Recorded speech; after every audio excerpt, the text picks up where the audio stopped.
Timotius tetap mau belajar tekun dalam kebenaran, dan dia mau mengabdikan dirinya untuk menjadi misionaris Tuhan, pelayan Tuhan. Jadi artinya Paulus nggak main-main mau meneguhkan bahwa Timotius ini adalah seorang pelayan yang punya kualitas, yang otoritasnya juga sama seperti otoritas yang dimiliki oleh Paulus. Timotius, walaupun dia masih muda, dia menerima panggilan Tuhan sebagai pelayan. Betul. Dan ini jarang dimiliki oleh anak-anak muda sekarang. Pelayanan sejati adalah ketika kita bisa memberikan seluruh hidup kita kepada Tuhan. Ada pekerjaan yang lebih penting daripada itu. Pekerjaan apa itu? Menjadi saksi Tuhan di tempat itu. Jadi kita harus berpikir, pada posisi apa kita sekarang berdiri, duduk, di posisi itu, seberapa banyak orang-orang yang ada di sekitar kita yang bisa mengenal Tuhan lewat kehidupan.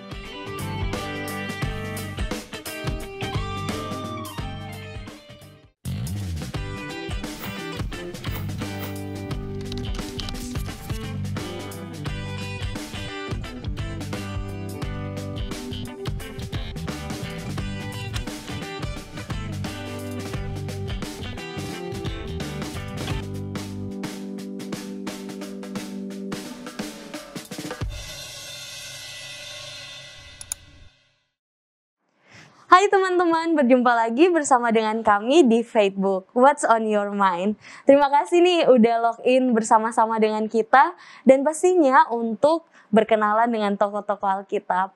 Di sini aku nggak sendiri, di sini aku bersama dengan Pendeta Dedi Kurniawan. Halo Bel.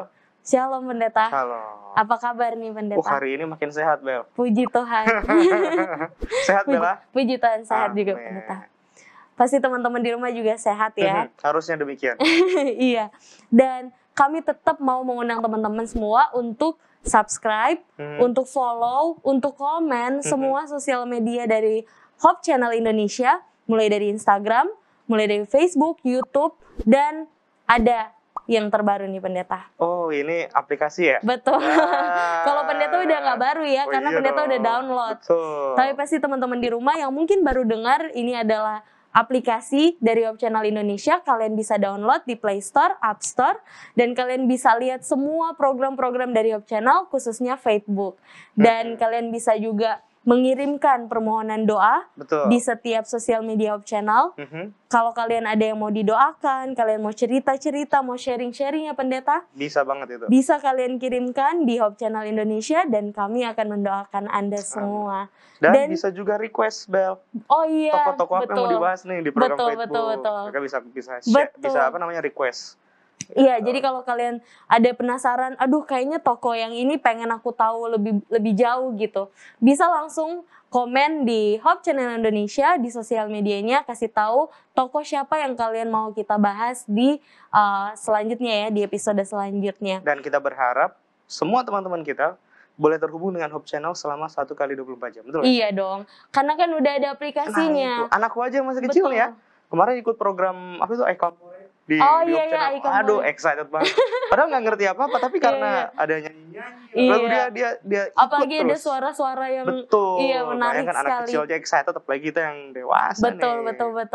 Dan kalau kalian nggak mau atau nggak sering buka aplikasinya, kalian bisa lihat dari websitenya Hope Channel Indonesia. Di website juga ada program-program dari Hope Channel. Jadi tetap pantau dimanapun, udah ada di semua sosial media, udah ada di internet semuanya ya Pendeta. Untuk Hope Channel. Mau apa lagi?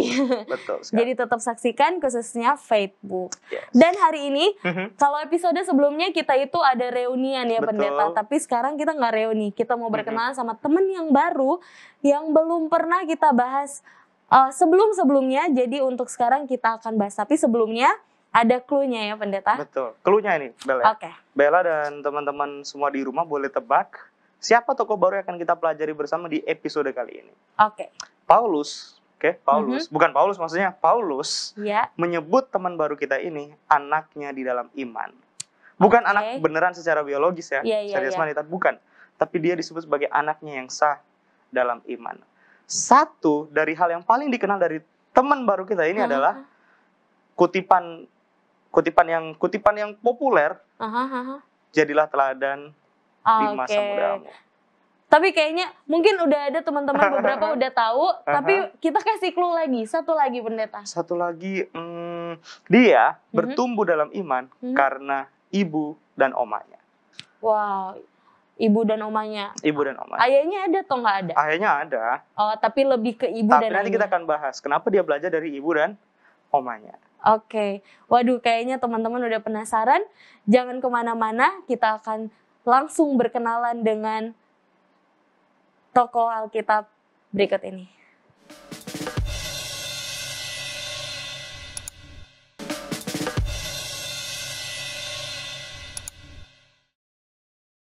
Anakku yang sah dalam iman. Nah, ini tokoh yang pasti teman-teman penasaran karena ini baru fresh ya, fresh pendeta. Kalau orang-orang bilang fresh from the oven. Fresh from the oven. Jadi memang tokoh ini diklaim sama Paulus seperti yang pendeta bilang tadi bahwa dia itu adalah anak yang sah dalam iman. Apakah itu seperti klaim yang sama dengan kita dari keturunan Abraham? Bisa dikatakan demikian kali ya. Cuma ada sebab khusus kenapa Paulus mengatakan orang ini adalah anaknya dalam iman. Oke. Apakah pendeta bisa memberitahu teman-teman siapakah dia? Dia adalah Timotius. Nah, pasti belum pernah kan ini jarang juga sih sebenarnya dibahas pendeta. Jarang dibahas, ya? Tokoh ini betul. Timotius ini kayak ya bisa dibilang bisa dihitung lah pakai jari kalau dibahas.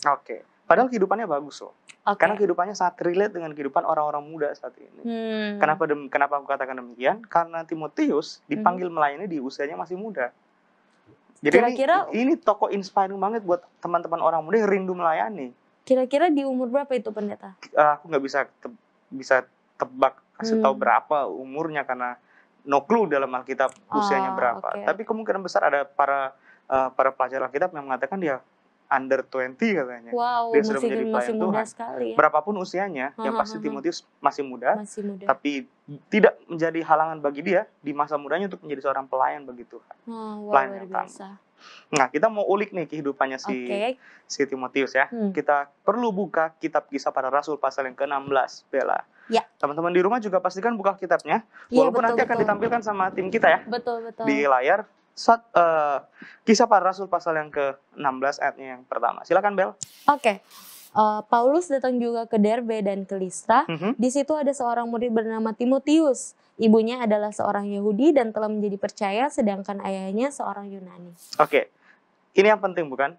Yang kemudian kita jadi mengerti bahwa ternyata Timotius adalah murid dari Paulus. Jadi ketika Paulus mengajar di tempat ini, Timotius selalu ikut kemana saja Paulus pergi untuk mendengarkan pengajaran dari Paulus. Paulus ini mungkin melihat hal yang menarik dari si Timotius. Sehingga Timotius diajak join pelayanan sama Paulus. Kita coba ke ayat yang kedua. Timotius ini dikenal baik oleh saudaranya. Ini menarik ya. Iya. Selain dia murid yang rajin, dia juga dikenal sebagai anak yang baik. Dan waktu itu ya, pertentangan antara Yahudi dan non-Yahudi atau Yahudi dan Yunani, itu sangat luar biasa di zaman kekristenan yang mula-mula. Timotius, mamanya Yahudi, bapaknya Yunani. Ini kontroversi besar. Mungkin saja si Timotius nggak punya banyak teman orang-orang Yahudi mungkin ya, atau orang Kristen yang waktu itu karena mungkin perkawinan campur loh. Bapak lo Yunani, mama lo Yahudi, perkawinan campur loh. Tapi nggak jadi soal bagi Timotius punya situasi keluarga yang demikian dipandang oleh orang. Yang penting bagi Timotius adalah dia tetap menjalani hidupnya sebagai anak yang baik. Alkitab tulis loh, Timotius ini dikenal baik. Ini artinya bukan hanya sekedar dia mencari membangun reputasinya supaya ini, tapi memang hidupnya dikenal orang demikian. Ini bukan hanya sekedar reputasi tapi karakter. Jadi bukan yang kayak di depan orang aja ya. Betul. Karena kalau tidak, nggak mungkin Paulus akan panggil dia dan menyebut dan klaim dia sebagai anaknya dalam iman. Nanti kita akan bahas kenapa dipanggil anaknya dalam iman. Kemudian di ayat yang ketiga, dan Paulus mau supaya dia menyertainya dalam perjalanan. Ini menarik ini kan. Paulus mau akhirnya si Timotius ikut juga dalam pelayanan. Karena mungkin Paulus melihat sudah cukup ini anak menjadi pelayan, cukup tangguh. Dan mungkin Paulus mau supaya Timotius lebih tangguh lagi dalam pelayanan, lebih cakap lagi dalam pelayanan. Sehingga Paulus memberikan tugas nanti dalam perjalanannya ke Makedonia. Kalau baca ayat yang keempat, Paulus dan Silas, si Timotius ikut, si Timotius ditinggalkan di kota Efesus untuk mengembalakan jemaat yang ada di Efesus. Oh, supaya dia berkembang ya pendeta? Betul, harus kayak gitu. Aku dulu masih ingat Bel ya, waktu join pertama kali dalam pelayanan. Wah, waktu di kampus kan sering ikut kelompok penginjilan ya, melayani di mana saja, di pedalaman, di tempat-tempat yang mungkin membuat kita semakin bergantung sama Tuhan. Karena wah, tantangannya luar biasa. Tantangannya luar biasa. Dan begitu join terlibat dalam pelayanan, khususnya di Conference DKI Jakarta saat ini, nggak harus langsung ke jemaat yang wow. Selalu ada jemaat-jemaat yang mungkin dalam pandangan orang kecil, sedikit anggotanya ini, tapi sangat kompleks permasalahan dalam jemaat-jemaat tersebut. Sehingga itu mendewasakan kita di dalam pelayanan. Jadi mungkin juga itu yang terjadi di Timotius. Paulus melihat dia sudah cukup teori, sudah cukup mengikuti Paulus. Sudah saatnya untuk prakteknya. Betul. Seperti kalau pendeta kan langsung dikasih ke jemaat. Nah, begitulah juga dengan Timotius, langsung nih mau melihat apakah dalam imannya dia bertumbuh juga. Betul, Bel. Kebanyakan teori juga kan tidak menunjukkan kalau itu. Prakteknya jadi bisa. Ini kayak seorang ayah atau ibu yang ngajarin anaknya berenang kan? Iya, betul. Cemplungin aja udah langsung berenang. Tapi pasti Paulus akan memberikan pengajaran-pengajaran. Makanya ditulislah surat Paulus kepada Timotius. Ada surat 1 dan 2 Timotius. Ini adalah bentuk surat penggembalaan. Artinya personal letternya dari Paulus untuk Timotius. Supaya Timotius boleh mendapatkan kekuatan dari Paulus, bapaknya di dalam iman. Karena mungkin bapaknya secara jasmani tidak bisa memberikan pengertian dan pengajaran rohani kepada Timotius. Mengingat bapaknya secara jasmani adalah orang yang bukan orang percaya sebelumnya. Gitu. Oke? Itu sebabnya 2 Timotius 1 ayat 5 jadi penting. Coba dibaca, Bel. 2 Timotius 1 ayat 5. Sebentar ini. Sebab aku teringat akan imanmu yang tulus ikhlas, yaitu imannya siapa ini? Timotius pastinya. Imannya yang tulus ikhlas. Terus? Yaitu iman yang pertama-tama hidup di dalam nenekmu Lois dan di dalam ibumu Eunike, dan yang aku yakin hidup juga di dalam dirimu. Jadi sudah iman yang berapa generasi nih? 2. Dia yang ketiga. Dari omanya, dari mamanya, dan sekarang Timotius. Bella udah berapa generasi? Generasi keberapa? 2. Sama aku juga 2. Anakku nanti 3. Tapi berapa banyak anak-anak di dalam gereja yang bertumbuh dari generasi ke generasi, mereka masih stay dalam gereja. Nah, itu dia. Karena kalau disurvei, mungkin ada banyak yang sudah meninggalkan gereja. Jadi generasi itu terputus. Mungkin baru berapa generasi. Nah, bukan kebetulan sih ya. Aku bersyukurnya, di gereja tempat di mana aku layani saat ini, aku bisa menyaksikan 4 generasi itu masih ada dalam gereja. Wow. Iya. Mulai dari omanya dan opanya yang mendirikan gereja, sampai kepada anak-anaknya, terus dirinya dan anaknya lagi. Jadi oma, opung di gereja itu sudah lihat cicit-cicitnya. Dan semuanya tetap ada di dalam gereja. Ada dalam kebenaran. Bukan berarti ada di dalam gereja tapi dia tidak mau pelayanan ya. Maksudnya mungkin teman-teman jangan salah paham. Di dalam gereja yang dimaksudkan adalah tidak meninggalkan iman mereka. Tidak meninggalkan iman mereka. Dan mereka aktif dan giat dalam pelayanan. Jadi ini penting ternyata, regenerasi. Betul. Gereja memang bertumbuh, Gereja memang bertumbuh kalau ada regenerasi yang baik di dalamnya. Artinya dari orang tua menurunkan contoh dan teladan iman kepada anak-anaknya. Itu pengaruh besar sih. Betul. Jadi kalau mungkin ada ini tante dan om yang lagi nonton ini acara ini, alangkah baiknya apabila kita boleh menurunkan teladan iman kepada anak-anak kita. Mengajarkan. Betul. Supaya nanti generasi-generasi yang lahir dalam keluarga kita adalah generasi yang takut akan Tuhan dan punya iman yang tulus, ikhlas seperti Timotius. Amin. Siapa yang sangka Oma Lois ini akhirnya namanya pun dicatat oleh Paulus dalam surat personalnya kepada Timotius. Bagi seorang Timotius yang merantau jauh dari keluarganya, mendapat surat dari bapak angkatnya dalam iman, itu adalah penghiburan, Bel. Itu kayak aku nih merantau ya. Iya. Aduh, sukar nih dapat dapat ini mungkin ya, dapat pasti banyak dapat tantangan, tapi dapat kekuatan, tapi kok gimana ya? Tapi mungkin ada orang yang secara iman kenal sama aku, sangat dekat, sangat erat. Mungkin dia sudah menjadi seperti orang tuaku sendiri, walaupun bukan orang tua beneran ya, secara darah daging. Tapi begitu aku dengar nasihat-nasihatnya, aku jadi dikuatkan. Betul. Jadi ketika Timotius dapat surat ini, dia ingat kembali peran dari Oma dan mamanya. Nah, ada pertanyaan, tapi sebelum aku tanya pertanyaan ini, kita kan mau break nih. Betul. Setelah satu ini. Pertanyaannya adalah, apa yang bisa kita ingat tentang contoh teladan iman dari Oma dan ibu kita yang bisa membuat kita tetap teguh bertahan dalam kebenaran sampai saat ini? Kita akan jawab setelah yang satu ini. Oke.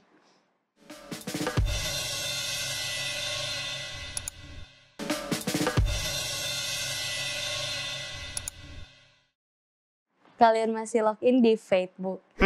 Dan tadi pendeta udah ada pertanyaan kan? Ada pertanyaan. Iya. Ini pertanyaan dijawab secara personal ya? Iya. General aja nih. Untuk Bella, untuk aku. Teman-teman di rumah juga walaupun kita nggak bisa dua arah ini, tapi paling nggak teman-teman bisa ingat flashback. Apa yang diajarin sama Oma? Ya mungkin Oma, kalau nggak ada Oma mungkin ibu ya, mama. Yang diwariskan dari ibu atau Oma kita, ternyata adalah pelajaran iman yang berharga bagi kita, sehingga kita tetap bisa bertahan dalam iman sampai saat ini. Bel? Kalau aku, dari mami sih. Jadi mami itu sekarang kalau dia ada baca sesuatu dari Alkitab gitu, pasti dia selalu share dan aku melihat juga ya prosesnya tidak selamanya sesempurna itu, tapi aku melihat dia berusaha untuk menghidupkan apa yang dia baca dan dia share ke aku. Oh, luar biasa. Gitu. Luar biasa. Bagus loh itu. Itu artinya orang tua mau anaknya mengalami apa yang orang tuanya alami, Bel. Dan ketika ada yang baik dari orang tuanya itu dibagikan sama anaknya. Betul. Waduh, bagus sekali. Indah sekali, Bel. Kalau pendeta? Waduh, kalau aku terutama mama nih ya. Iya. Mamaku ini Wonder Woman ya, Bel. Wow, seorang wanita Jawa sederhana, pejuang tangguh, yang sangat hormat sama suaminya. Kenapa aku bilang begitu? Karena kemana saja bapak mau pergi, mama dengan senang hati akan ikut pergi kemanapun. Oh, so sweet. Bapakku kuliah di Unclub, di Universitas Kelabat, jadi pendeta.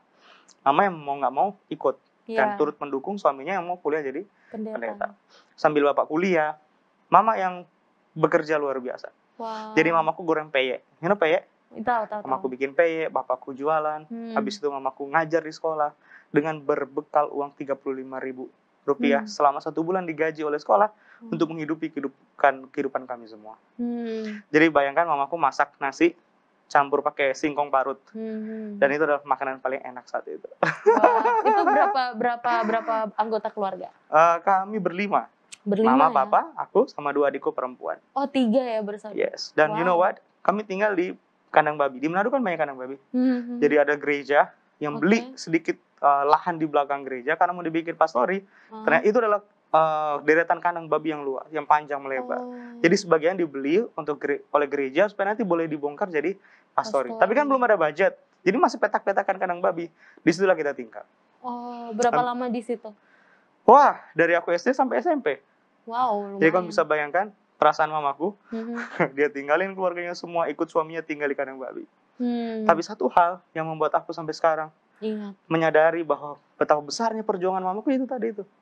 Dia tetap mendampingi suaminya, ngajakin anak-anaknya. Dan mamaku sekarang kerja sebagai kepala sekolah di salah satu sekolah di sana, sekolah gereja di Tanggari, sekolah yang belakangnya jurang.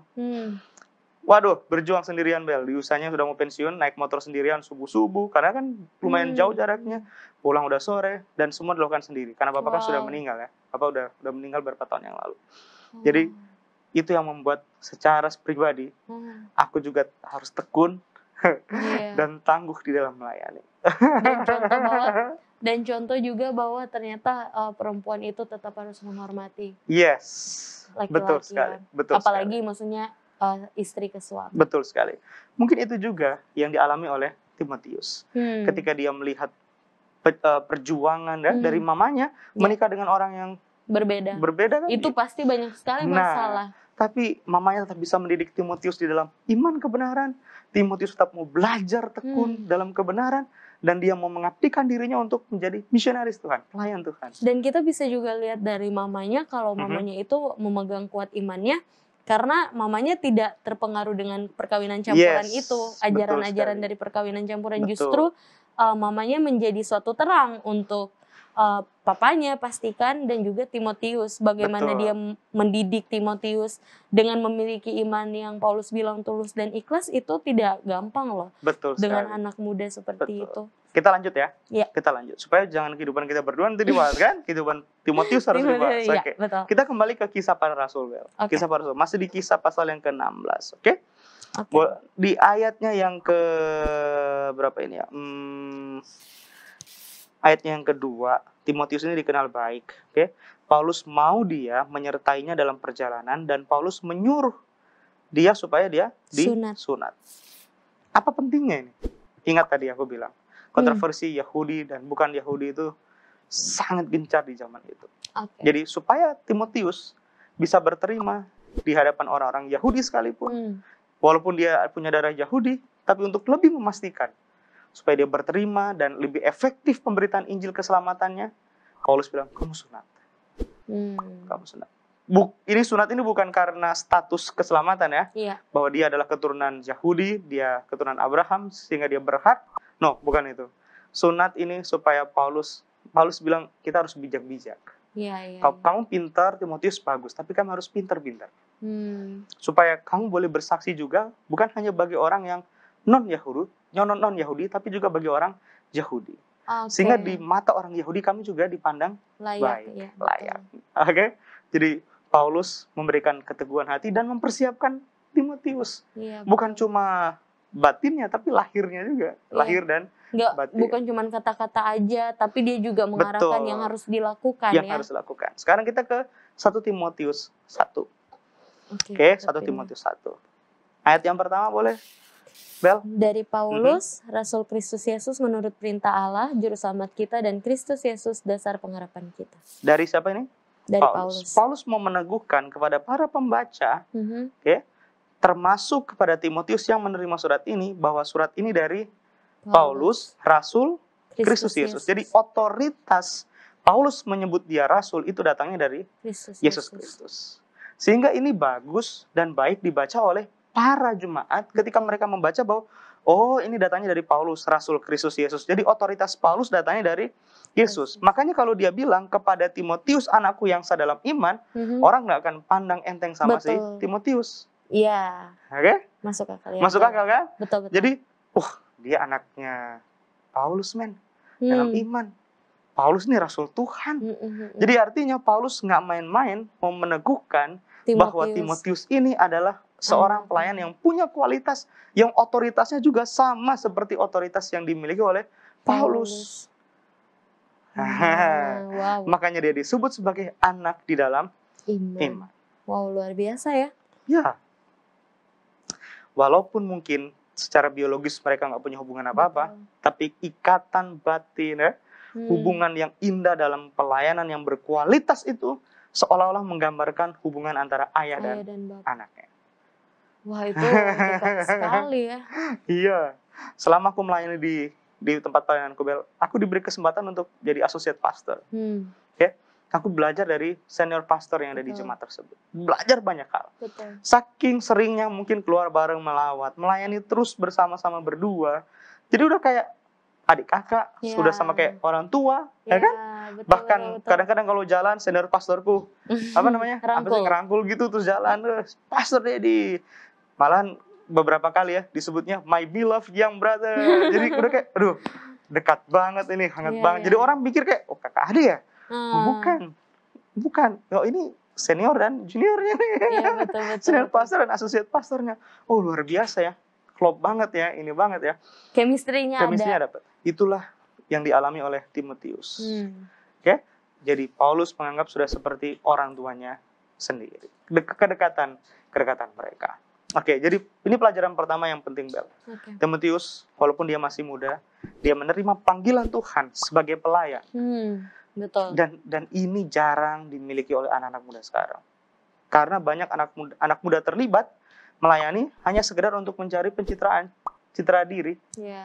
supaya orang tahu gue rohani, oke lah. Ada juga orang anak-anak muda yang melayani karena ya emang dari kecil udah dalam gereja, betul. ngelihat pelayanan ya cuman, tapi secara iman dia nggak bertumbuh. Betul. Dia cuman melihat apa yang seperti kewajiban karena dia terlahir di dalam gereja itu.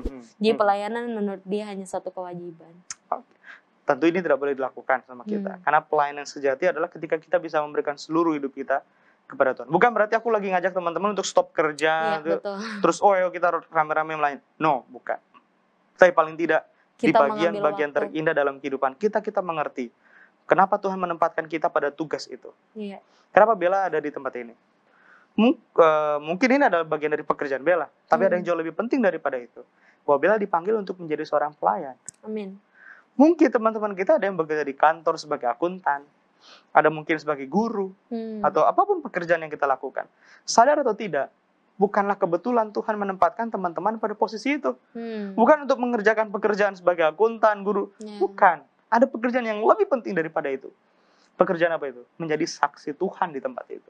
Iya, betul. Jadi kita harus berpikir, pada posisi apa kita sekarang berdiri, duduk, di posisi itu, seberapa banyak orang-orang yang ada di sekitar kita, yang bisa mengenal Tuhan lewat kehidupan kita. Kalau mau melihat Timotius juga tadi kita baca di Alkitab dibilang orang-orang mengenal dia baik. Itu dia. Berarti karakternya ya. Itu dia. Jadi teman-teman juga jangan cuman melakukan pekerjaan 100% gitu, sempurna, job dia semua dikerjakan, tapi ternyata karakternya juga penting. Karena ada orang yang perfect kerjanya, tapi dia mungkin jadi orang yang dibenci, dijauhi. Iya, orangnya kok tertutup nih orang ini ya.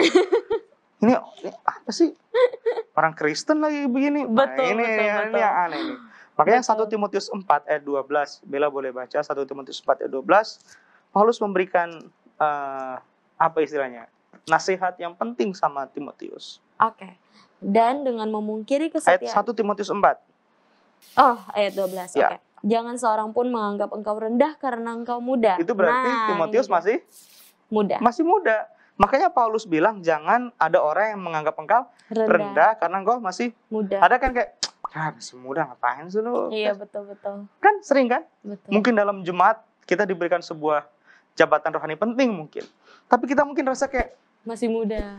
Aku pantas nggak ya memberikan nasihat buat orang tua, tua-tua jemaat yang nggak usah orang-orang tua pendeta, kakak yang agak udah lebih lama gitu, pasti kan kita juga kayak, aduh, kayaknya dia lebih banyak tahu deh, betul. Jadi minder gitu. Bisa dibayangkan, tempat di mana aku melayani, ketua uni gereja kita, anggota jemaatku, sekretaris eksekutif uni kita ada di jemaatku, direktur kependetaan uni kita ada di jemaatku. Bayangkan aku, asosiat pastor, pendeta masih muda, aku harus berkhotbah di depan mereka dan memberi nasihat rohani.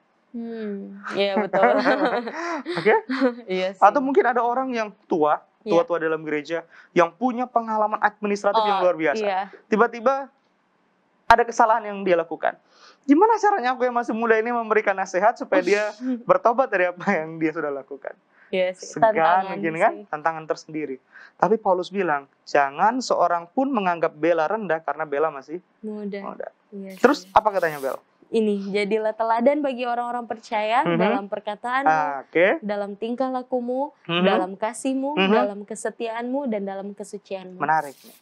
Nah ini tapi maksudnya Paulus juga mengajarkan bahwa Timotius jangan membiarkan orang menganggap rendah, tapi bukan berarti dia itu jadi sok kayak tahu banyak hal, tapi justru dengan cara kamu tuh harus lebih rendah gitu dibandingkan mereka, tapi jangan dianggap rendah, tapi sifatnya itu ya kamu jangan jadi orang yang sombong, intinya seperti itu. Lebih daripada itu Bel, ketika kamu mau jadi teladan dalam kehidupan orang lain, kamu memberi nasihat sama mereka, kamu lebih dulu jadi teladan gitu. Betul. Kamu mau menasihati dia supaya dia begini, kamu sendiri kayak gitu. Iya. Nah, gimana ini? Iya sih, betul. Betul kan? Yang jadi susahnya adalah yang mau menasihati. Karena ada sih orang-orang yang aku nggak menghakimi ya. Mungkin aku juga jadi salah satu seperti itu yang kalau dikasih nasihat pasti kayak, ya emang lu udah benar. Benar kan? Iya. Terlepas dari ada pertanyaan itu yang mengarah ke kita, emang lu udah benar. Paulus mau kita koreksi diri kita sendiri. Betul. Sudahkah kita menjadi teladan yang baik dalam perkataan kita? Betul. Bukan hanya perkataan lo katanya Bel.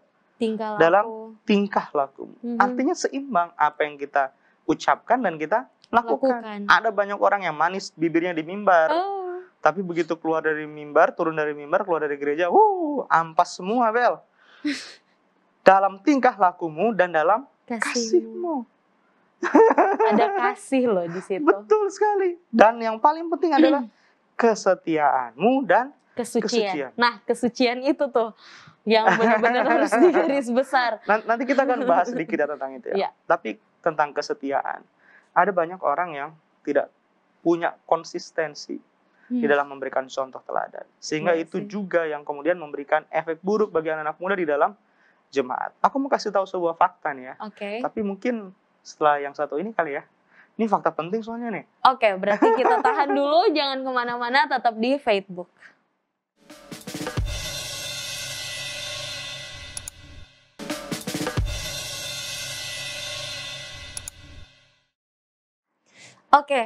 Kita kembali lagi di Facebook dan tadi pendeta bilang ada survei yang menarik nih. Betul sekali. Survei ini, mungkin ini menjawab keresahan kenapa banyak orang-orang muda meninggalkan gereja. Iya sih. Karena faktor tadi itu, yang Bella bilang itu. Tegur, tersinggung mungkin. Iya. Terus bukan tersinggung saja, tapi akhirnya menutup diri dan mengundurkan diri. Apa itu? Jadi, Bapak Anthony Ken, dia adalah Associate Ministerial Secretary General Conference of Seventh-day Adventist Church. Tahun 2012 dia bikin penelitian tentang kenapa banyak orang muda meninggalkan gereja. Dan hasilnya yang muncul paling banyak adalah kenapa mereka meninggalkan gereja, karena terjadi banyak kemunafikan dalam gereja. Ini mungkin sedikit ya diceritakan sama salah satu muridku ya, di sesi counseling di sekolah. Tiba-tiba dia datang, dia menangis karena aku marahin di kelas tentang apa yang dia lakukan. Dia nangis, dia minta maaf. Kenapa? Karena dia lihat hal yang menyakitkan di dalam pemandangannya ketika dia lihat orang tuanya di rumah melakukan hal yang tidak seharusnya dilakukan dan sepertinya bertolak belakang dengan apa yang orang tuanya ucapkan di dalam gereja. Jadi sepertinya dia kecewa terhadap orang tuanya.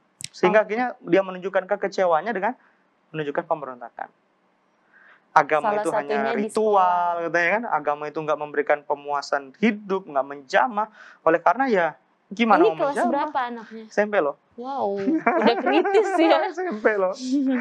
Jadi aku pikir, oh iya, jangan-jangan nanti banyak murid-muridku juga yang jadi salah satu dari survei-survei seperti ini ya. Dan aku mikirnya adalah Tuhan jadikan aku orang yang bisa jadi contoh buat mereka. Aduh, banyak hal yang perlu kita perbaiki dalam hidup kita. Betul. Dan survei ini mengingatkan kita supaya kita boleh menjadi contoh teladan dalam segala hal. Baik makanya, di dalam maupun di luar gereja. Betul sih, makanya itu Paulus bilang sama Timotius jangan jadi munafik lah, itu intinya ya. Betul. Supaya kita lanjutnya. Gereja di Efesus, ini adalah gereja yang besar. Kompleks sekali permasalahan mereka. Kenapa demikian? Oleh karena Efesus ini kota yang besar, Bel. Aku mau gambarkan mungkin seperti Jakarta kali ya. Ini adalah kota persinggahan perdagangan, pusat segala-galanya mungkin situ ya. Semua orang yang berdagang mau ke Eropa, jalur dagang ke Asia, mereka harus lewat dulu ke sini. Pusat pemerintahan Roma juga ada di sana. Jadi sepertinya Efesus ini sentral. Jadi bukanlah kebetulan apabila Paulus memberikan surat pedoman pelayanan kepada Timotius supaya Timotius firm di dalam Tuhan. Dan dia tetap teguh melayani umat-umat Tuhan di situ. Nah, ada dua hal yang Timotius alami dalam penggembalaannya dan itu memberikan tantangan kepada Timotius. Kita boleh buka di 1 Timotius 6. 1 Timotius 6 ayat 20. Tadi kisah para rasul ditandain ya, karena kita akan ke sana. 1 Timotius 6 ayat 20. Silakan Bel. Hai Timotius, peliharalah apa yang telah dipercayakan kepadamu. Hindarilah omongan yang kosong dan yang tidak suci dan pertentangan-pertentangan yang berasal dari apa yang disebut pengetahuan. Wow. Ini nih. Karena banyak orang pintar mungkin di situ. Iya sih. Jadi jangan terlalu banyak berdebat soal hal-hal yang omong kosong katanya. Betul. Apalagi yang berbeda atau bertentangan dengan kitab suci. Itu hal yang pertama. Sekarang yang kedua, kisah 19. Kisah 19. Kisah 19. Ayat ayat 26 sampai 28. Oke, Kisah 19 ayat 26 sampai 28. Ya. Sekarang kamu sendiri melihat dan mendengar bagaimana Paulus bukan saja di Efesus, tetapi juga hampir di seluruh Asia telah membujuk dan menyesatkan banyak orang dengan mengatakan bahwa apa yang dibuat oleh tangan manusia bukanlah dewa. Dengan jalan demikian bukan saja perusahaan kita berada dalam bahaya untuk dihina orang, tetapi juga kuil Artemis, dewi besar itu, berada dalam bahaya akan kehilangan artinya. Dan Artemis sendiri, Artemis yang disembah oleh seluruh Asia dan seluruh dunia yang beradab, akan kehilangan kebesarannya. Mendengar itu meluaplah amarah mereka, lalu mereka berteriak-teriak katanya, besarlah Artemis dewi orang Efesus. Oke. Wow. Jadi orang menuduh Paulus mengabarkan ajaran yang palsu. Karena ajaran kekristenan pasti berbeda dengan ajaran Dewi Artemis. Kepercayaan orang di saat itu, mereka menyembah Dewi Artemis. Apa sih hebatnya Artemis dalam kehidupan mereka? Wow. Sampai menimbulkan huru-hara di kota Efesus. Bayangkan Timotius harus mengembalakan jemaat yang pada waktu itu tantangannya adalah banyak dari masyarakat saat itu menyembah. Dan bukan cuma Efesus loh pendeta, seluruh Asia loh. Ya, betul sekali. Nah, wow. Tantangan yang pertama tadi kita tahu bahwa tantangan itu adalah cerita-cerita omong kosong ya, yang nggak bisa membawa Timotius atau bahkan jemaat-jemaat untuk tetap belajar dan tekun di dalam kebenaran. Jadi mereka mau supaya filsafat-filsafat yang kosong ini, yang mengatasnamakan pengetahuan, dihindarkan. Mungkin secara mata dunia itu penting, tapi kalau nggak ada faedahnya dan tidak membawa pertumbuhan iman dalam hidup ini, tinggalkan. Nah, yang berikutnya adalah tadi itu, penyembahan Dewi Artemis. Dewi Artemis ini sangat dihormati dan dihargai di Efesus. Satu kali ada cerita. Apa? Boleh cerita kan? Boleh dong. Ada seorang pemburu, namanya Actaeon. Actaeon ini seorang pemburu, dia lagi berburu ya, biasa di hutan kan? Iya. Artemis ini lagi mandi-mandi di danau di hutan dengan dayang-dayangnya yang cantik-cantik gitu kan. Waktu mandi-mandi asik-asik, mungkin kedengaran suara mereka teriak-teriak, nyanyi-nyanyi, mungkin Actaeon jadi kayak, apa ini? Dia tinggalkan dulu alat-alat buruannya, dia lihat, wah, ada dayang-dayang ini, permaisuri lagi apa? Putri-putri nih ya. Waktu dia lihat, dia saksikan, Artemis akhirnya menyadari ada orang yang lihat dia mandi. Dia marah.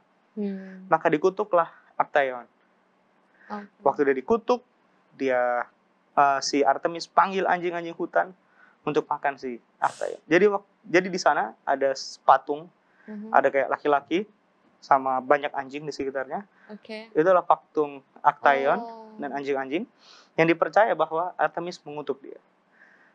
Karena Artemis dilihat Actaeon telanjang, Artemis merasa kesuciannya itu hilang. Iya, sudah dilecehkan. Padahal mungkin ya, dia masih suci, no one touch her. Dia pergi ke Olympus, dia klaim sama para dewa-dewa untuk memberikan hak paten kesucian seumur hidup kepada si Artemis. Supaya Artemis dikenal sebagai dewi kesucian dan kesuburan. Insecure dia ya. Yes. Akhirnya diberikanlah karunia. Ini kan mitologi. Orang-orang Yunani ya, gitu ya. Tapi mereka percaya hal itu. Jadi bayangkan banyak wanita yang menolak untuk menikah saat itu. Kenapa? Ya karena dewinya seperti itu penting. Kesucian hidup itu penting. Bahkan itu bukan hanya para wanita, para pria pun mengalaminya. Makanya kemudian Paulus memberikan surat pribadi kepada Timotius supaya waspada terhadap hal-hal seperti ini. Karena ada banyak wanita-wanita di dalam gereja yang menolak untuk menikah. Oke? Kenapa? Karena mungkin melahirkan anak itu sulit. Belum tahu rasanya melahirkan kan? Ketika perempuan-perempuan ini struggle dalam melahirkan, kepada siapa mereka berteriak dan minta tolong? Tuhan. Artemis. Maksudnya pada saat itu ya? Iya, jadi dewi kesuburan, perlindungan, kesucian, Artemis. Bahwa sekalipun mereka telah melahirkan anak dengan susah payah, Artemis akan menjamin bahwa nanti kamu akan sejahtera, nggak akan sakit waktu melahirkan dan lain sebagainya. 1 Timotius pasal yang kedua, ayat yang ke-15. 1 Timotius yang pasal yang kedua, ayat yang ke-15. Usahakanlah supaya 1 Timotius 2. Itu 2 Timotius. 2 Timotius. Salah. 1 Timotius 2 ayat yang ke-15. Tetapi perempuan akan diselamatkan karena melahirkan anak asal ia bertekun dalam iman dan kasih dan pengudusan dengan segala kesederhanaan. Jadi jaminan keselamatan bagi seorang wanita yang sudah menikah ketika dia melahirkan hanya di dalam Tuhan saja. Jadi Paulus memberikan peneguhan kepada Timotius, Timotius, kau pergi sama semua wanita-wanita itu. Kasih tahu sama mereka bahwa jalan keselamatan hanya dari Tuhan saja. Iya. Kelepasan dan penghiburan mereka selama kesakitan pada saat persalinan hanya dari Tuhan saja. Karena iman dan kasih itulah yang akan menjamin mereka. Bukan Artemis. Iya. Betul. Oke? Nah, kawin itu boleh nggak? Menikah itu boleh? Boleh. Boleh. Tapi kan dilarang sama mereka untuk hal ini. Makanya 1 Timotius 4, coba perhatikan 1 Timotius 4, perikopnya apa? Tugas Timotius dalam menghadapi para pengajar sesat. Nah, oke. Ayat yang ketiga, mereka itu melarang orang kawin. Boleh nggak kawin? Boleh, tapi dilarang sama mereka. Jadi hal-hal, bahkan banyak di situ ya, bahkan hal-hal yang diperbolehkan oleh Tuhan seolah-olah tidak diperbolehkan oleh mereka. Karena mereka sepertinya mengejar kesucian diri dengan masuknya paham dualisme nih. Dualisme nih. Tubuh itu jahat, roh itu baik. Jadi yang perlu kita kejar adalah kesenangan roh, bukan kesenangan tubuh. Jadi seperti apa dong itu kalau mereka menganut dualisme seperti itu? Kalau roh apa yang harus mereka lakukan? Karena mereka percaya kepada perbedaan di dalam tubuh manusia ini ada hal yang berbeda. Tubuh itu terpisah daripada roh. Padahal roh dan tubuh tidak dapat dipisahkan dalam jiwa seseorang. Makanya mereka kayak menganut, kayak ini kan dibilang jangan kawin, terus jangan makan. Karena itu kebutuhan tubuh semua ya. Betul. Kemudian banyak orang yang juga beraskese pada waktu itu kan. Mereka berpilih menjadi petapa-petapa, jadi orang-orang yang mungkin disebut orang mungkin, orang suci, orang kudus ya kan, pada saat itu. Tapi poinnya adalah, tapi berarti besar banget ya yang harus dilakukan Timotius. Poinnya dia itu harus tadi, Bel. merusak kepercayaan itu kan nggak gampang. Mengubah mengubah world view orang terhadap sesuatu memang sangat sulit. Iya. Sangat sulit. Apalagi itu sudah berkaitan dengan kepercayaan. Makanya di Efesus di zaman waktu Paulus masih melayani di sana terjadi huru-hara yang hebat sekali. Kenapa? Karena ini kepercayaan orang ini. Iya betul. Apa yang orang percaya. Makanya jangan heran kemudian apabila ketika kita ingin menyampaikan sesuatu hal yang benar di hadapan Tuhan muncul banyak pertentangan. Ya kan? Iya. Ini orang senang melayani. Iya. Tapi begitu muncul pertentangan akibat pelayanan, kemudian ancaman kita dapatkan, aniaya kita terima. Orang jadi mundur karena ancaman-ancaman tersebut. Padahal jaminan diberikan Tuhan kepada kita bahwa Tuhan akan menyertai dan melindungi kita. Iya sih betul. Teguran sih ini juga. Satu hal ini juga yang membuat kenapa aku mau cerita tapi takut sombong ya. Tapi biar aja lah. Biar sombong. Waktu aku masih kecil, kelas 4 atau 5 SD. Keluarga kami, bapakku itu jadi TSPM sekaligus tenaga sukarela 1000 Missionaries waktu masih di Kalimantan. Kami ditempatkan di kilometer berapa ya? Aku udah lupa waktu itu. Sudah ada gereja waktu itu. Ya. Kerja kita. Jadi bapak melayani di sana. Gak ada pendeta, jadi papa ditempatkan untuk menjadi koordinator dan pelayan di tempat itu. Luar biasa Bel tempat itu. Banyak oma-omanya yang buta huruf. Gak bisa membaca, jadi mereka hanya bisa mendengar. Wow. Itu tantangan tersendiri loh. Iya betul. Jadi kita nggak bisa, ayo buka Alkitab kita, nggak bisa. Iya, atau mereka baca sendiri di rumah, nggak bisa. Nggak bisa. Tapi di sisi yang lain, ada juga banyak orang-orang yang pintar-pintar gitu. Mungkin mereka datang ke sana untuk bekerja di tambang atau di perkebunan. Mereka datang ke tempat itu untuk bergereja dan lain sebagainya. Tapi yang menarik adalah orang-orang setempat itu dekat sama kita. Waduh, tiap 17 Agustus kita cat pagar-pagar warga di kompleks itu. Jadi bagus ya. Mamaku aku ingat banget ngajarin mereka bikin sup sehat dari tahu pentolnya gitu kan. Jadi aduh indah sekali. Sampai satu kali makin indah ketika guru spiritual mereka di situ. Guru spiritualnya bertobat dan join menjadi bagian dari anggota gereja. Wah, itu hal yang luar biasa. Luar biasanya adalah mereka tidak terima hal itu. Jadi waktu itu papaku, dia pergi melapor ke kantor pusat untuk melaporkan semua kegiatan penggembalaan, sementara aku dan mamaku ada di rumah. Tiba-tiba waktu itu hujan besar, sampai-sampai segenteng itu agak turun. Aneh ya, mau ambruk gitu ya? Hujan batu ternyata. Wah? Mereka mau mengusir kita dari rumah. Kalau bisa kami dibakar hidup-hidup di rumah itu, boleh. Jadi mamaku gendong kiri kanan adikku masih kecil-kecil, perempuan. Aku tarik daster mamaku dari belakang dan kita keluar dari pintu belakang, nggak tahu bagaimana ceritanya, gelap malam.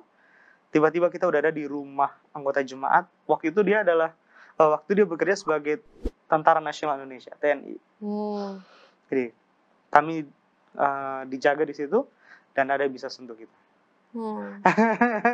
Tapi maksudnya itu karena pemimpin mereka maksudnya ya, guru spiritual mereka, guru rohani mereka bertobat dan bergabung menjadi bagian dari itu yang buat Allah. Mereka marah. Iya. Siapa lagi yang menuntun mereka? Iya. Kan? Jadi mereka menuduh ayah, bapakku dan kami semua adalah pengajar sesat. Karena mengajarkan hal yang tidak berbeda, benar. Betul. Wah, luar biasa. Memang harus ada resiko-resiko yang harus diterima ya, Bel. Yang mau nggak mau memang begitu harus kita terima. Ketika Injil itu disampaikan, akan terjadi banyak pertentangan. Betul. Tapi berita indahnya adalah kelepasan yang dialami di saat pertentangan itu terjadi.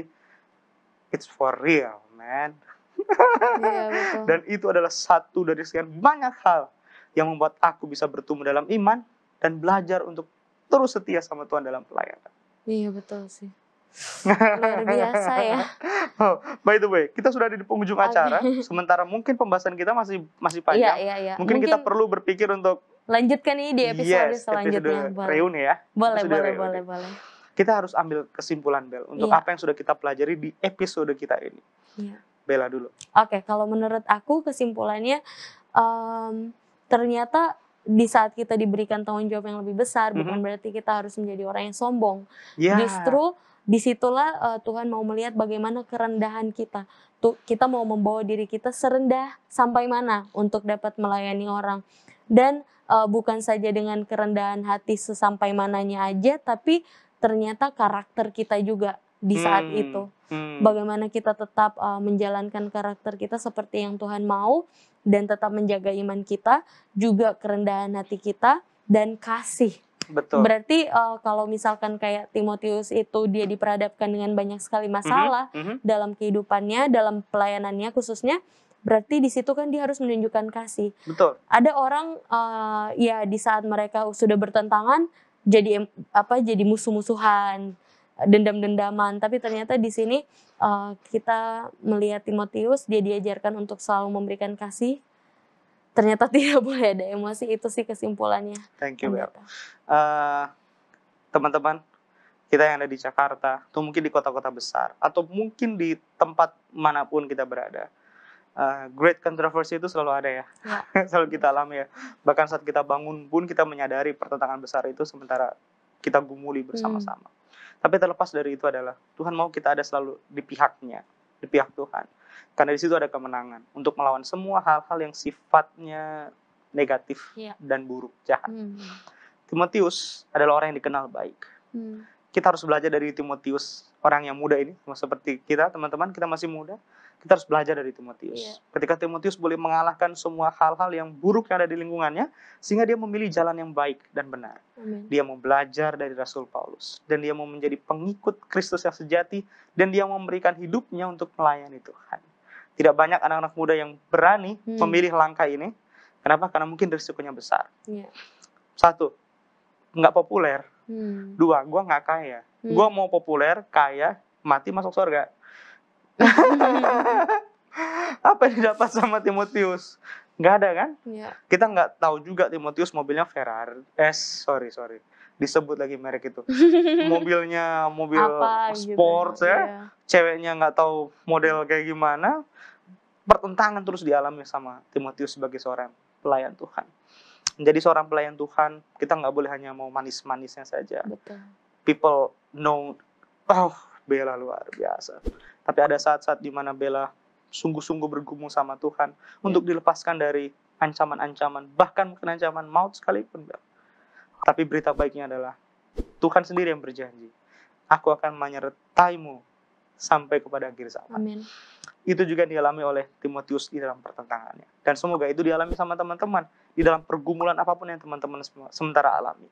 Bahwa di tengah-tengah pekerjaan yang teman-teman sementara alami, teman-teman masih mau menginjil, membagikan kabar sukacita itu, Injil kebenaran seperti Timotius yang masih muda. Teman-teman, yakinlah berkat Tuhan akan melimpah dalam kehidupan kita. Amin. Boleh kita berdoa? Silakan pendeta. Terima kasih Tuhan untuk sesi yang indah di episode kami boleh belajar dari kehidupan Timotius, seorang anak muda yang dipanggil Tuhan menjadi pelayan yang sejati. Kami rindu teman-teman Facebook boleh mengalami apa yang Timotius alami secara pribadi dalam hidup kami. Kami rindu mengalami pemulihan rohani dan kebangunan rohani dengan apa yang dialami oleh Timotius ketika dia belajar dari orang tuanya. Jadikan Tuhan orang tua di rumah tangga adalah contoh teladan iman bagi anak-anak mereka. Dan semua anak-anak muda, teman-teman Facebook yang menyaksikan program ini boleh belajar tentang contoh dan teladan iman dari orang tua mereka. Tapi ketika kami dan teman-teman melihat contoh hal-hal yang tidak benar di rumah tangga dan di dalam gereja, jangan buat kami undur Tuhan. Ajar kami untuk merefleksikan pelajaran ini agar kami memutus mata rantai kemunafikan, hal-hal yang tidak benar di dalam rumah tangga dan gereja kami. Kami rindu Tuhan, rumah tangga dan gereja kami akan memiliki generasi-generasi yang sejati imannya dan dimurnikan imannya. Dan kami percaya kepada tangan orang-orang muda inilah pekerjaan Tuhan akan diselesaikan. Yang sakit disembuhkan Tuhan. Yang sementara bergumul dengan banyak hal, biarlah mereka boleh membawa pergumulan itu ke kaki salib. Tuhan akan memberikan kelepasan. Yang berduka cita berikan mereka penghiburan. Yang lemah iman berikan mereka kekuatan. Pertemukan kami kembali di episode selanjutnya. Kami mau belajar lebih banyak lagi sehingga iman kami dikuatkan. Dan yang lebih penting daripada itu, kami boleh melakukan firman itu dalam kehidupan kami. Di dalam nama Tuhan Yesus kami berdoa. Haleluya. Amin. Amin. Terima kasih banyak pendeta. Thank you, Bel. Kita akan berjumpa lagi dan kita log out dulu sebentar. Kita akan berjumpa di episode selanjutnya. Kita akan reuni lagi dengan Timotius. Kita akan belajar lebih bagaimana pelayanan dari Timotius. Tuhan Yesus memberkati.